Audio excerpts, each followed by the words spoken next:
Hello everyone, welcome back to Good Guides. Good Guides or আজি নতুন সিরিজটো লৈ আপোনাক আকৌ এবাৰ স্বাগতম জনাইছো। তো গাইস আপোনালোকে স্ক্ৰিনত দেখিছে আমি এটা নতুন বিষয় উপস্থাপন কৰিবলৈ গৈ আছো আৰু বিষয়টো হৈছে স্ট্যাটিক জিকে। এটো আমাৰ আজিৰ ভিডিওৰ প্ৰথমটো পাৰ্ট। এই ভিডিওতে আমি আলোচনা কৰিম কেইটামান এমসিকিউ, যিবোৰ এমসিকিউ অতি গুৰুত্বপূৰ্ণ, যিসকলে APSC, APDCL, DHS, ASSAM TET আদি গুৰুত্বপূৰ্ণ কম্পিটিটিভ এক্সামৰ বাবে প্ৰস্তুতি চলাই আছে। তেওঁলোকৰ বাবে আজিৰ ভিডিওটো গুৰুত্বপূৰ্ণ হ'বলৈ গৈ আছে। হেহে ভিডিওটো অকণ স্কিপ নকৰাকৈ সম্পূৰ্ণকৈ চাবলৈ আহ্বান জনাইছো। বলক ভিডিওৰ মেইন পাৰ্টলৈ আগবাঢ়ো। আপোনালোকে স্ক্ৰিনত দেখিছে The subject matter of Ajanta paintings pertains to যে অজন্তাৰ যিবোৰ চিত্ৰ আছিল সেইবোৰ চিত্ৰ কিহৰ লগত জড়িত? অপচনত আছে জৈনিজম, বুদ্ধিজম, বৈষ্ণৱিজম, শিৱইজম। আমি জানো যে অজন্তা পেইন্টিংছবোৰ আসলতে বুদ্ধদেৱৰ জন্মৰ লগত সংগতি কৰি অজন্তা গুহাত অঙ্কন কৰা হৈছিল বা চিত্ৰিত কৰা হৈছিল। গতিকে ইয়াত নিশ্চিতভাৱে উত্তৰটো হ'ব বুদ্ধিজম। ইয়াৰ পিছৰ কোৱেশ্চনটোলৈ আমি আগবাঢ়িছো। ইয়াৰ পিছৰ কোৱেশ্চনটো হৈছে আপোনালোকে স্ক্ৰিনত দেখিছে who declared Swaraj is my birth right and I shall have it. কোনে কৈছিলে যে স্বৰাজ মোৰ জন্মগত অধিকাৰ আৰু ইয়াক মই লাভ কৰিমেই? এইটো প্ৰশ্ন কেইবাবাৰো এক্সামবোৰত আহিছে, প্ৰিভিয়াছ ইয়াৰ এক্সামবোৰত, গতিকে এইটো গুৰুত্বপূৰ্ণ। অপশ্যনবোৰ আছে গোপাল কৃষ্ণ গোখলে, বাল গংগাধৰ তিলক, লালা লাজপত ৰায় এণ্ড কেটি তেলাং। ইয়াৰ ভিতৰত শুদ্ধ উত্তৰটো হ'ব বাল গংগাধৰ তিলক। ইয়াৰ পিছৰ প্ৰশ্নটোলৈ আমি আগবাঢ়িছো।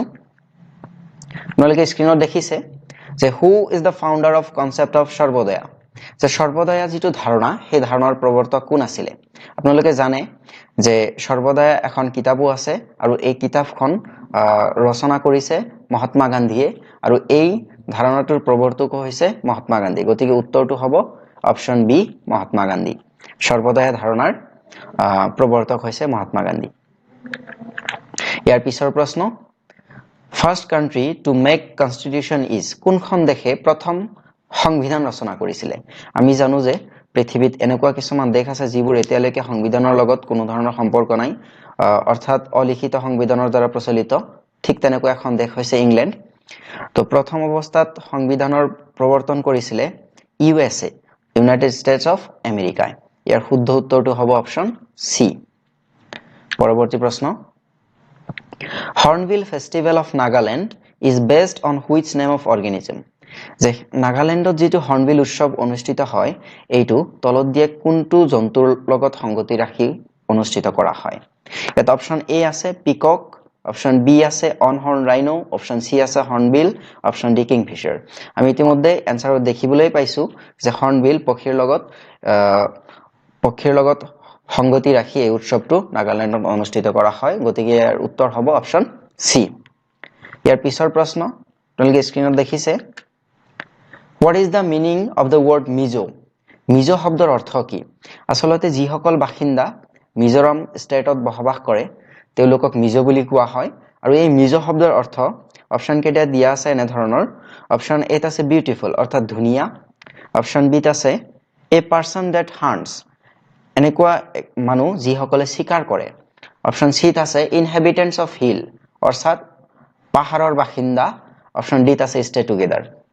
ইয়াৰ ভিতৰত শুদ্ধ উত্তৰটো হ'ব অপশ্যন চি অৰ্থাৎ ইনহেবিটেণ্টছ অফ হিলছ। মিজো শব্দৰ অৰ্থ হৈছে পাহাৰৰ বাসিন্দা। ইয়াৰ পিছৰ প্ৰশ্ন the all India Muslim league was founded in the year. যে সৰ্বভাৰতীয় মুছলিম লীগ কোন চনত গঠন কৰা হৈছিলে? অপশ্যন দিয়া আছে ক্ৰমান্বয়ে। ইয়াৰ ভিতৰত শুদ্ধ উত্তৰটো হ'ব 1906 চনত অৰ্থাৎ অপশ্যন বি। আমি জানো যে মহম্মদ আলী জিন্নাৰ নেতৃত্বত ভাৰতীয় জাতীয় কংগ্ৰেছৰ বিৰোধী দল হিচাপে অল ইণ্ডিয়া মুছলিম লীগে অবিভক্ত ভাৰতবৰ্ষত 1906 চনত ফাউণ্ড কৰা হৈছিলে। ইয়াৰ পিছৰ প্ৰশ্ন who was the founder of Swaraj party. Swaraj পাৰ্টিৰ ফাউণ্ডাৰ কোন, প্ৰৱৰ্তক কোন? ইয়াৰ ভিতৰত অপশ্যন চিটো শুদ্ধ হ'ব। ইয়াৰ উত্তৰ হৈছে CR দাস আৰু মতিলাল নেহেৰু। তাৰ পৰৱৰ্তী প্ৰশ্ন the study of universe is known as. এই ষ্টাডিবোৰ অতি গুৰুত্বপূৰ্ণ, কেইবাবাৰো এক্সামবোৰত আহিছে। তো এইটো প্ৰশ্ন হৈছে যে বিশ্ব ব্ৰহ্মাণ্ডৰ বিষয়ে যি অধ্যয়ন কৰা হয় সেই অধ্যয়নটোক কি বুলি জনা যায়? ইয়াৰ শুদ্ধ উত্তৰটো হ'ব কসমলজি। কসমলজিক বিশ্ব ব্ৰহ্মাণ্ড অৰ্থাৎ ইউনিভাৰ্ছৰ ষ্টাডি বুলি কোৱা হয়। নেক্সট প্ৰশ্ন plants which flower only once in their lifetime are known as যে এনেকুৱা কিছুমান উদ্ভিদ আছে যিবোৰ উদ্ভিদে তেওঁলোকৰ জীৱন কালত এবাৰ মাত্ৰ ফুল দিয়ে আৰু মৰি যায় সেইবোৰক আমি কি বুলি কোৱা হয় অপচন এ আছে পলিকাৰ্পিক অপচন বি আছে মনোকাৰ্পিক অপচন সি আছে মনোগামাছ অপচন ডি আছে মনোজেনেৰিক ইয়াৰ ভিতৰত শুদ্ধ উত্তৰটো হ'ব অপচন বি মনোকাৰ্পিক এইটো কেইবাবাৰো প্ৰিভিয়াস ইয়াৰত আহিছে গতিকে এইটো অতি গুৰুত্বপূৰ্ণ প্ৰশ্ন এনেকুৱা প্ৰশ্ন বায়োলজিৰ প্ৰশ্নবোৰ দিয়ে থাকে গতিকে এইটো গুৰুত্বপূৰ্ণ প্ৰশ্ন ইয়াৰ পিছৰ প্ৰশ্নটোলৈ আগবাঢ়িছো How many percent votes should a party get to be registered as a national party?